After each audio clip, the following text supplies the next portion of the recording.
Hello everyone, চলে এলাম আবার নতুন একটা ব্লগ নিয়ে। আশা করি তোমরা ভালো আছো, আমিও ভালো আছি। তো আমার সকালটা প্রতিদিন শুরু হয় এইভাবেই, হাতটা ড্রেসিং করে। তো এখন সকাল শুরু হওয়া মানে হাত ড্রেসিং, রাতে শুতে যাওয়ার আগেও হাত ড্রেসিং, আর এই ওষুধ, এটাই হয়েছে এখন আমার জীবন। তো আজ শনিবার, মেয়ের স্কুল ছিল, কিন্তু মেয়ে সকালে স্কুল যেতে পারেনি, কারণ নাক থেকে তার অঝরে জল সর্দি হয়ে গেছে, ঝরছে। তো এখন আমি স্কুল না গেলেও তাড়াতাড়ি ব্রেকফাস্টটা বানিয়ে নিচ্ছি। তো আজ ফার্স্ট টাইম বানাচ্ছি ধোসা।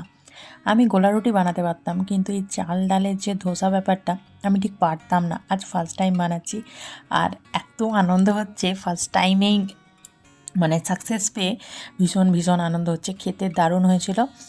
আর এই আমার মেয়ের আর আমারটা বাটার দিয়ে বানিয়েছিলাম, আর আমার হাজব্যান্ডেরটা বাটার ছাড়া বানিয়েছিলাম। দুটোই খুব সুন্দর চাটু থেকে উঠে গেছে। আমার ননস্টিক নয়, লোহার চাটু, কিন্তু দুটোই খুব সুন্দর কড়া থেকে ছেড়েছে। তবে বাটার দিয়ে এটা প্রথমে বানাতে হবে, তারপরে বাটার ছাড়াটা বানাতে হবে। তো খেতে দারুণ দারুণ দারুণ হয়েছিল। আজকে সকালে পুরো হেলদি ব্রেকফাস্ট, অনেক কিছু হয়েছিল আজকে সকালে, তোমাদের পরপর দেখাবো। প্রথমে তো এই গেল ধোসা, এরপর কাটা হয়েছিল বিভিন্ন রকমের ফল। মানে আজকে পুরো হেলদি হেলদি হেলদি, সারাদিন আমরা শুধু হেলদি হেলদি খেয়ে গেছি।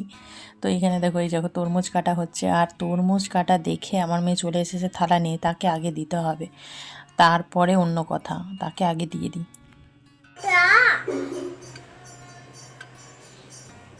হয়েছে না, নয় যাও। তো ওর সর্দি হয়েছে বলে ওকে বেশি দিলাম না, দু টুকরোই দিলাম, ও আরও চাইছিল।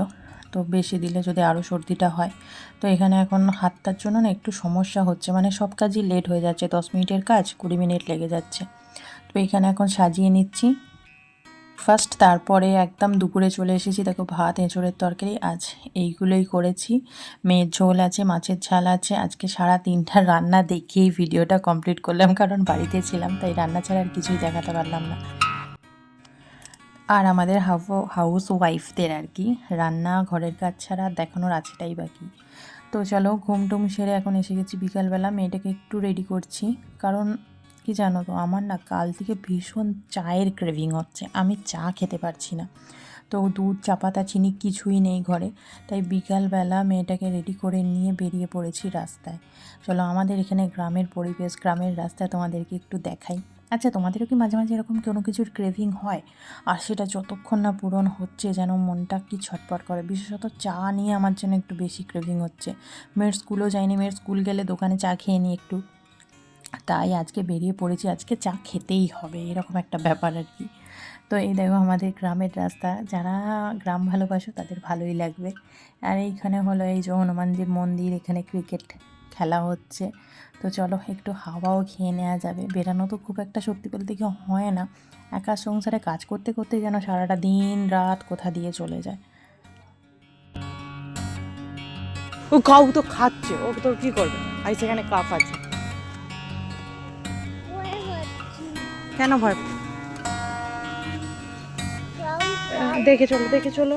একটা হনুমানজির মন্দির দেখলাম, আবার দুপানা এগাতে এগাতে আরেকটা হনুমানজির মন্দির আছে। আর আমার মেয়ে গরু দেখে কি ভয় পাচ্ছে। তো এসে গেছি এই দোকানটা, এই দোকান থেকেই সব কিছু নিয়ে নেবো। নিয়ে বললাম তো চা বানাবো, কিন্তু কয়েকজনের সাথে দেখা হলে একটু কথা বলতে গিয়ে অনেকটা লেট হয়ে গেল, তাই এসে ফার্স্ট আগে ঠাকুরকে সন্ধেটা দিয়ে দিলাম, কারণ সন্ধে হয়ে এসেছিলো, মেয়েটাকে পড়তেও বসাতে হবে। তাই আগে ঠাকুরকে সন্ধেটা দিয়ে দিই। আজকে শনিবার, তাই বজরংবলীর কাছে ঘিয়ের প্রদীপ জ্বালিয়েছি, আর এখন সন্ধেটা দিয়ে নিই। আমাদের এরকম ছোট ছোট সাংসারিক ব্লগগুলো যদি তোমাদের ভালো লেগে থাকে, তাহলে একটু লাইক করো, কমেন্ট করে জানিও, তাহলে আমি আরও নতুন নতুন ব্লগ বানানোর অনেক উৎসাহ পাবো। তো সন্ধে টন্ধে দেওয়া হয়ে গেছে, এবার মেয়েটাকে নিয়ে একটু পড়তে বসাবো। তারপরে ব্যাস, কি আজকে ওর বাবার খাওয়া নেই, শুধু মেয়ের আর আমার। তো মেয়ের আমার একসাথে একটুখানি চালে ডালে বসিয়ে নেবো। হাজব্যান্ডের রান্না নেই মানে আর আমি কিছু ভাবিও না যে কী রান্না হবে না হবে, একমাত্র হাজব্যান্ড খেলেই ভাবি, নাহলে মেয়ের আমার তো সিম্পল ঝোল ভাত, একটু চালে ডালে খিচুড়ি হলেই চলে যায়।